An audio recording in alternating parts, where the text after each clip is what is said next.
దేవునికి మహిమ కలుగునుగాక. దేవాతి దేవుడు మార్కు సువార్త 11వ అధ్యాయము దేవుడు ఇక్కడ అద్భుతంగా మనతో మాట్లాడుతూ ఉన్నాడండి.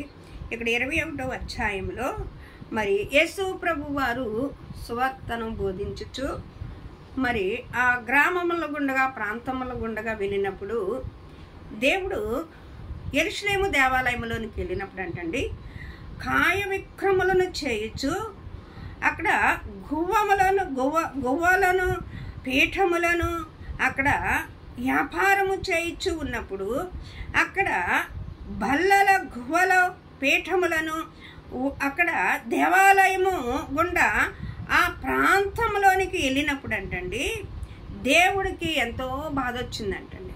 దేవునికి ఎంతో కన్నీరు కార్చి కాయ విక్రములను చేయవారులారా, మీరు నా దేవుని గృహాన్ని, నా దేవుని మందిరాన్ని దొంగల గృహంగా మారుతున్నారు, వ్యాపారంగా మారుతూ ఉన్నారు. దేవుని మందిరము ఆరాధించేదిగా ఉండాలండి. దేవుని మందిరము కన్నీరు కార్చి మన బాధలను చెప్పుకుంటానికి, మన రోదలను చెప్పుకుంటానికి, మనం ఓదార్పు కలగటానికి దేవుని మందిరం.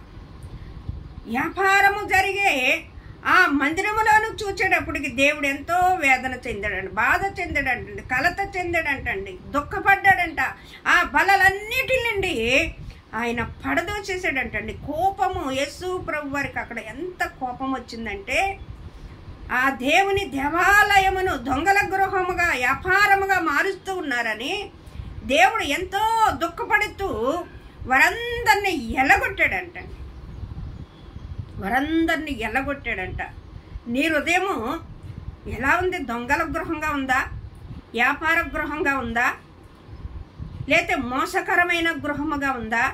దేవునికి ప్రార్థన చేసే దేవాలయమైన ఆలయముగా ఉందా? నీ హృదయం ఎలా ఉన్నది?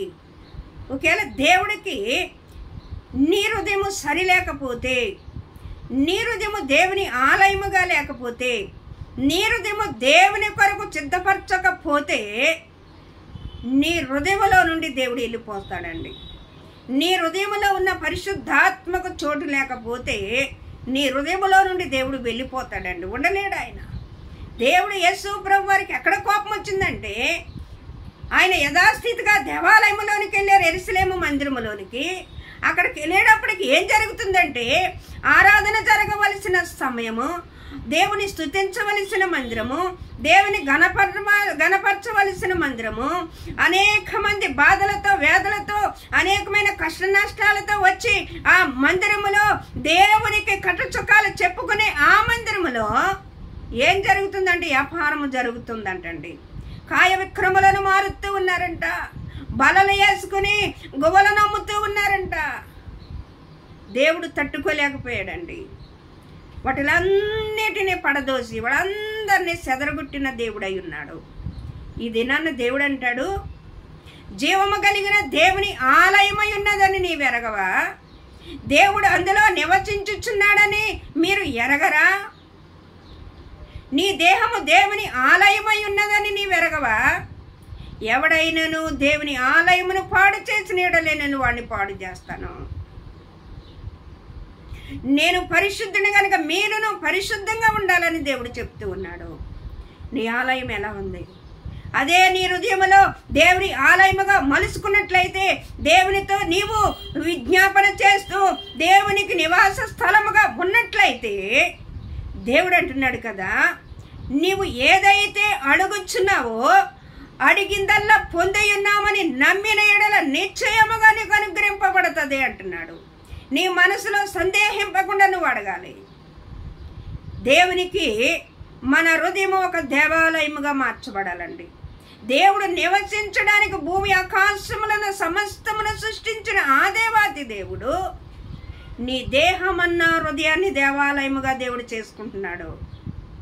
నీ హృదయము దేవుని ఆలయముగా ఇష్టపడుతున్నప్పుడు దేవుడు నివసించే మహాదేవుడు, మహాగరుడు, భూమి ఆకాశములను పట్టజాలన దేవుడు నీ హృదయంలో నివాసము చేయడానికి ఇష్టపడుతూ ఉంటే దేవునికి చోటు ఇవ్వక దేనికి చోటిస్తూ ఉన్నావు? ఏ దొంగల గృహముగా నీ హృదయాన్ని మార్చుకుంటున్నావు? ఏ వ్యాపార గృహంగా నీ హృదయాన్ని మార్చుకుంటున్నావు? ఏ భయంకరమైన పాప కోపముల్లోనికి నీ హృదయాన్ని తిప్పుకుంటున్నావు? నీ హృదయంలో దేవుడు నివాసము చేయాలని ఆశపడుతూ ఉన్నాడు. ఇప్పటికే ఒకేలా దేవుడు నీ హృదయంలో ఇంకా ఉండనామాన్న వెళ్ళిపోవాలని నీ హృదయంలో చూసి దేవుడు ఆయాసపడి దుఃఖపడి ఏడుస్తూ ఉన్నాడేమో. ఇప్పుడైనా నువ్వు నీ హృదయాన్ని మార్చుకున్నట్లయితే దేవునికి దేవాలయముగా నీ హృదయాన్ని దేవుడు చేసుకుంటానికి ఇష్టపడుతూ ఉన్నాడు. దేవుడు ఇక్కడ మాట్లాడుచూ ఉన్నాడు కదా, అందుచేత ప్రార్థన చేయనప్పుడు మీరు అడుగుచున్న వెళ్ళను పొంది ఉన్నామని నమ్ముడి, అప్పుడు అవి మీకు అనుగ్రహింపబడును. మీకు ఒకని మీద విరోధమైనను కలిగిన ఎడల మీరు నిలవబడి ప్రార్థన చేసినప్పుడు వానిని క్షమించుడి, అప్పుడు పరలోకమందున్న మీ తండ్రి మీ పాపములు క్షమించును. మన హృదయంలో క్రోధాలు, కోపాలు, మత్సరాలు మనం పెట్టుకోకుండా ప్రతి ఒక్కరిని మనం క్షమించేవారుగా ఉండాలి. ప్రతి ఒక్కరికి మనం విధేయత చూపించేవారుగా ఉండాలి. ప్రతి ఒక్కరిని మనము దేవుని ప్రేమను కనపరిచేవారుగా మనం ఉన్నట్లయితే దేవుడు నివసించే దేవాలయముగా నీ హృదయాన్ని దేవుడు మార్చుకుంటున్నాడు. నీ హృదయం ఒక యెరూషలేము మందిరముగా, ఒక సియోను మందిరముగా దేవుడు చేసుకుంటానికి ఇష్టపడుతూ ఉన్నాడు. నీ హృదయంలో దేవునికి చోటుందా? నీ హృదయంలో దేవుడు నివాసము చేయాలని ఆశపడుతున్నాడు. జీవము కలిగిన దేవుని ఆలయమై ఉన్నారని మీరు ఎరగరా అంటున్నాడు. మీ దేహము దేవునికి ఆలయం ఉన్నదని మీరు ఎరగరా అంటున్నాడు. ఎంత అద్భుతమైన కృపను దేవుడు ఇస్తుంటే మనం కాదనుకుంటాం. ఒక్కసారి మన హృదయాన్ని పరీక్షించుకుందాం. దేవుడు నీ హృదయంలో నివసించినప్పుడు నువ్వేది అడిగినను దేవుడు నీకు అనుగ్రహింప చేసేవాడై ఉన్నాడు. మీరు అడిగిన ఎల్లను పొంది ఉన్నామని నమ్మిన ఎడల నిశ్చయముగా మీకు అనుగ్రహించబడతాయి అంటున్నాడు ఆయన. దేవాతి దేవుడు వెళుతూ ఉన్నప్పుడు అండి, అక్కడ ఒక అంజూరపు చెట్టు ఉంది. దాని ఆకులు ఎంతో పచ్చగా ఉన్నాయి. యేసు ప్రభు గారికి శరీరధారిగా ఆకలి వేసింది. ఆ చెట్టు కాడికి వెళ్ళారు. ఏమైనా ఆకలి దొరుకుతుంది. చెట్టు చూస్తే పచ్చగా ఉంది, ఒక ఫలం లేదు, ఒక కాయ లేదు. నీ జీవితం కూడా అలాగుందేమో, మూడు మారిన స్థితిలో, చూచేవాళ్ళకి ఎంతో ఆత్మీయంగా, చూచేవాళ్ళకి ఎంతో విశ్వాసంతో, చూచేవాళ్ళకి ఎంతో భక్తి జీవితంగా ఉంది. కానీ నీ హృదయంలో దేవుడు లేడేమో, నీతో దేవుడు లేడేమో. నీ ప్రతి పరిస్థితులను బట్టి, నీ క్రియలను బట్టి, నీ దుష్టక్రియలను బట్టి, నువ్వు జీవిస్తున్న ప్రతి అపవిత్రమైన బ్రతుకును బట్టి దేవుడు నీ హృదయంలో ఉండలేకపోతూ ఉన్నాడేమో. అంజూరపు చెట్టుని చెప్పించినట్లుగా నిన్ను కూడా చెప్పించకముందే మన హృదయాన్ని మార్చుకున్నట్లయితే, యెరూషలేము మందిరములోకి వెళ్ళేటప్పుడు చెప్పించాడు. యెరూషలేము మందిరములో నుంచి వస్తూ ఉన్నప్పుడు, అదే మార్గముగా వస్తున్నప్పుడు అంజూరపు చెట్టు ఎండిపోయినప్పుడు శిశువులు చూసి, ఏంటయ్యా నువ్వు వెళ్ళేటప్పుడు చెప్పించే, వచ్చేటప్పుడు కల్లా అది చెప్పించబడి ఎండిపోయి ఉన్నదయ్యా